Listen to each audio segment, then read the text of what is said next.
Tonight's episode of Sports Scene, the Rugby Nine's pre-season finals in Gaire Village.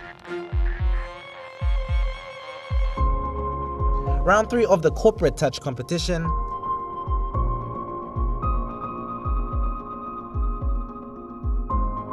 And in the NSL, Lae City Dwellers maintain top form with a huge 6-0 victory over Oro FC. Good evening and welcome to Sports Scene. I'm joined by Shane Soria. Shane's EMTV sports reporter. Shane's usually out on the sidelines, and it's great to have you in the studio, Shane. Right. Thank you, Dion. Well, yeah, I've always been out on the field, and it's actually pretty good to be in the studio. And yeah, I'm excited about it, so looking forward to it. Let's get straight into it. Yeah, it's been a big sporting week. I mean, Hekari have secured the first victory in the OFC Champions League. Tell me a bit about that. Yeah, well, it's a sweet victory for Hekari, considering the fact that Tafea, the champion team from Vanuatu, they actually beat Hekari 3-1 in their first OFC meet. That was last year. So it's great to it's great to have them. It's great to have Hekari beat them 3-2. Yeah, it was it's Hekari's first win, so it was good for them to finally get revenge over Tafea, is it? Yeah. So and it's actually Coach Jerry Allen would be pleased about this players' performance. And in the recent meet, his players wasn't been performing up to expectations, so Jerry Allen would be pleased about this performance. Yeah. Definitely. Now the Kumuls have also named their 29-man train-on squad. They'll be playing against Fiji in a one-off test match on the same day that Fiji and the Kumuls will be playing. Samoa and Tonga will also be having their trial match, and the winner from that will take on the winner of the Kumuls versus Fiji. Now this will be used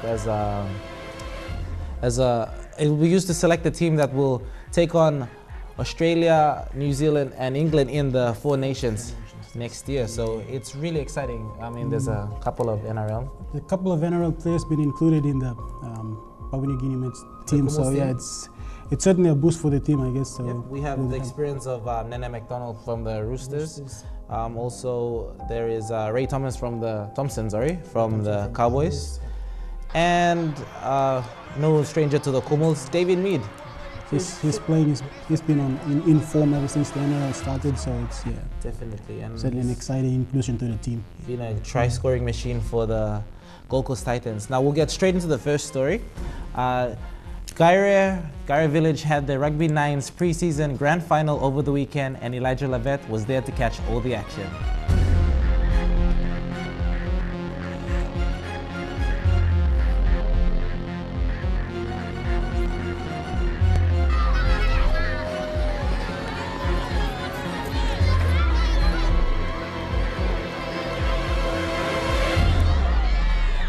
Thanks, Dion. We're here at Gaire Village, just 30 minutes out of Port Moresby for their pre-season Rugby League 9's Grand Final.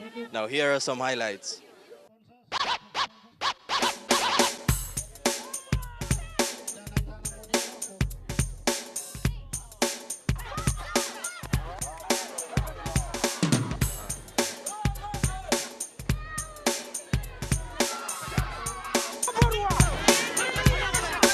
Both teams show their fancy footwork on the field.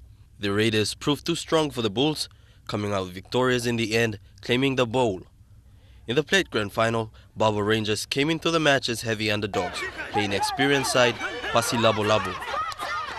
Rangers put up a good fight against Pasi, but it wasn't enough to secure a win. Pasi Labo Labo claimed the plate in this year's pre-season finals. The main game was between Soda Knights and Zaikeva Storms. Both teams went head-to-head in a thrilling encounter.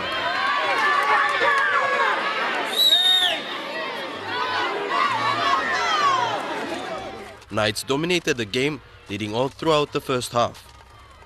Storms came back in the second half determined to win, scoring 3 tries in the match to narrow the scoreline.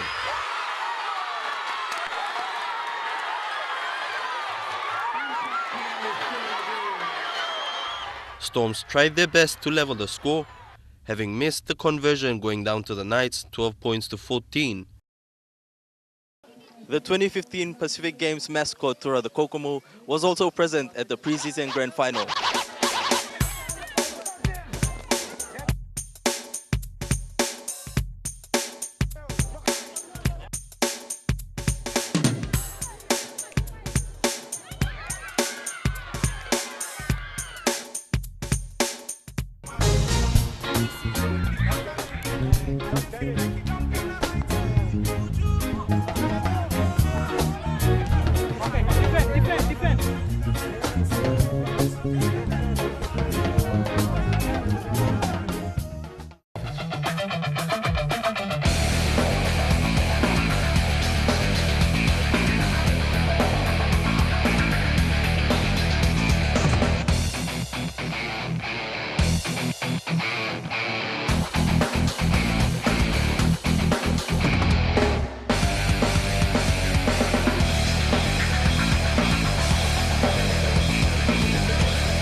Welcome back to the show. Now, over the weekend was round 3 of the corporate touch competition at the Maribyrnong Oval in Port Moresby. Shane, you were there. Tell me a little bit about the competition. Yeah, well, Dion, the corporate touch competition has been running for 3 weekends now, and it's into its round 3. So yeah, the touch is actually exciting. It involves the corporate houses as well as the general public as well. And Sunday the atmosphere out there was great. We have a great turnout of supporters as well as the teams. And yeah, it's actually quite good. Yep. Now, I hear that Minister for Finance, James Marape, was there as well. Yeah, well, the Minister for Finance was there, and he ran out in the mixed masters division. It's actually for age category of 35 and plus, and the Minister was able to participate in that game. He ran out with the team ExxonMobil, so yeah. It was good. It's good to see like a lot of, especially like a person such as James Marape, a minister, getting out there and getting involved in sport, because sport is an important part of lifestyle, to stay fit and get active. So yeah.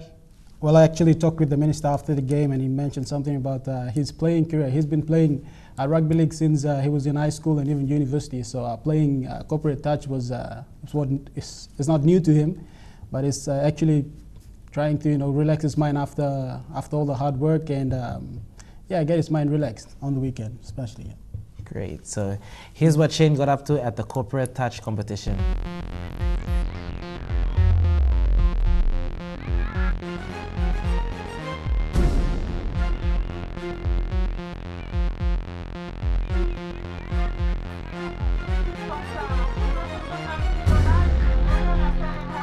Some of us used to play rugby and rugby league when we were in our younger days. Cannot enjoy the game we love, so we feel touch is the outlet whereby which we can engage in running and touching the ball. We used to love touching, so I've decided to come and play and engage in this corporate touch competitions. They play on Sunday, which is friendly for me.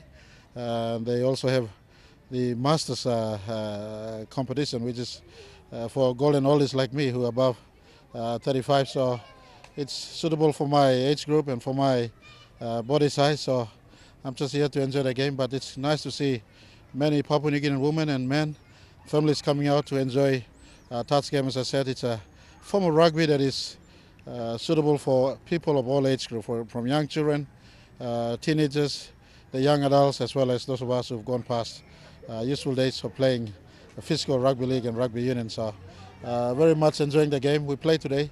The battle between the BSP and ExxonMobil was somewhat interesting. The Finance Minister, James Marape, ran out on the field alongside his teammates from ExxonMobil. The games kicked off at around 10 a.m. in the morning with the open mixed division, Transport up against Islands Petroleum in Field 1 and Ella Motors versus Transport 2 in Field 2. Transport 1 and 2 dominated the first matches, registering 6-point and 11-point respectively, beating their opponents. Still in open mixed division, Moni Plus trashed Morgan 11 points to 0, and BSP outmatched their rival Vicent City by 6 points to 2. Transport defeated Island Petroleum 5 points to 1, and in the open women's division, BSP again proved unstoppable, defeating Vicent City in a massive 11 points to 1 scoreline. In the other matches, Elamotes and Laiko were tied in a draw 4 points all in the open men's division, and Parapella outclassed Transport by 2 points to 0. In the Masters division, Parapella again defeated Transport by 6 points. And ExxonMobil boys were first to put points on the board with swift passes and line breaks. BSP hit back with a try before the halftime break, the only try of the afternoon, as waves of attack from ExxonMobil increased the scoreline to a 6-point win over BSP.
Welcome back to the show. Now, NSL was exciting this weekend. Lae City Dwellers maintained the top form over the weekend with a huge 6-0 victory over Oro FC. Now, one of the most exciting parts about that was the goalie actually scored a goal.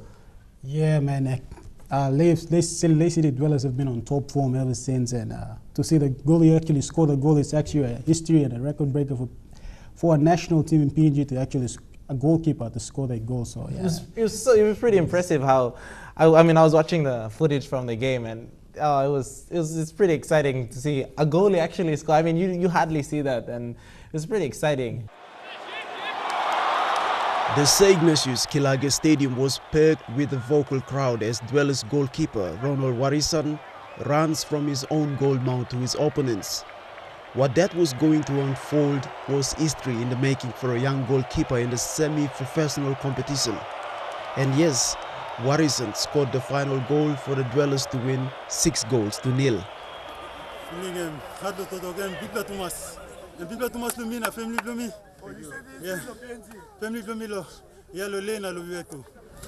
Goalkeeper scoring. It's a very history that goalkeeper scored on the NSL level. The Lae City Dwellers showed much concentration in the game, this allowing Oro's front line from getting past the back line and even scoring a goal. Oro, on the other hand, were faced with a major ball handling problem. Their finishing touches were also poor and were placed under pressure by the Dwellers. Today's game, very disappointing. Very disappointing performance replacement, very lacking support play. Raymond Gunemba opened the scoreboard in the first half and then scored another 2 in the second half, with Nigel Dabinyaba also scoring a double. Second half, coach Dr. Glomika, so I think our boys go inside and we just kick on. Second half, so we're putting good result. And in Port Moresby as well, POM FC had a game against Admiralty, and Jeremy Mogi was there to catch all the NSL action. Without Charles Lepani in goal for FC Port Moresby after fracturing his right hand in last week's match against Madang, it was down to Albert Mesulam in goal for FC Port Moresby. Their combination proving a handful for FC Port Moresby defence, setting up Nigel Yohang, although his shot slid past the open goal mouth early in the first half. but FC Port Moresby did have it their own way as well. Neil Hans shooting from range, almost opening the scoring, and striker Harry Jenkins also testing Admiralty's defense. But it was Peterson Elijah who scored with 7 minutes to the break. Admiralty 1, FC Port Moresby 0, and Rodney Mobiha almost struck soon after, Meselam having to dive low. 2 yellow cards in the second half, the first to Roland Bala, followed up soon after by Cyril Muta after a challenge on former teammate Andrew Marumpa. That, however, didn't make any difference as striker Rodney Mobiha scored a double to see Admiralty take a 3-0 victory over FC Port Moresby.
Welcome back to the show. Now in this final segment, this weekend opened a new chapter for the Royal Papua Yacht Club, with them appointing the new Commodore, and it's none other than Mr. Kilroy Genia, a national.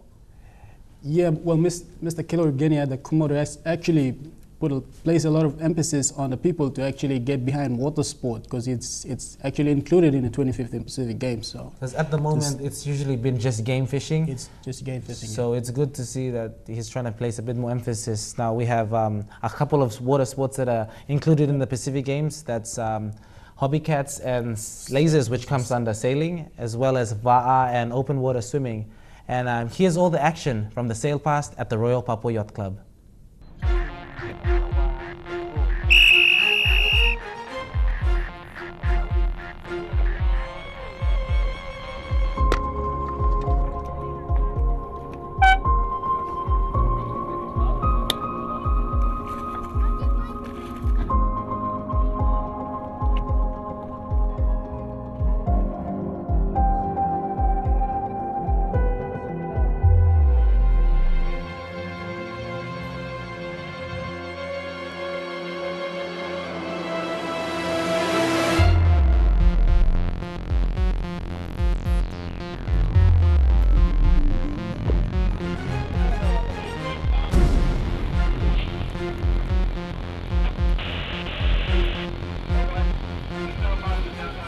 The sail pass yesterday was an official launching of the sailing boat season for 2015.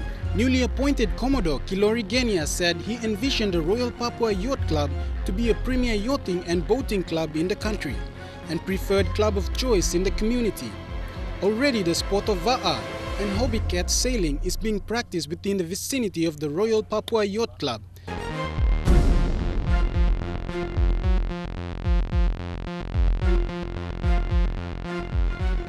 As sports included for the 2015 Pacific Games. However, over the years, very little emphasis has been placed on the need for more water sport activities. The Yacht Club plans on developing their facilities with the aim of becoming the preferred venue for water sports. And with that, we've come to the end of the show. For more updates, go on to MTV Online or download the app of Play Store. You can join Scholar every Thursday evenings for Hotspot and join Lorraine for all the Pacific updates on Road to Port Moresby 2015. Thank you very much, Shane, for your time. Thank you, Dion, and thank you for having me on the show. No worries. Have a pleasant evening. Good night.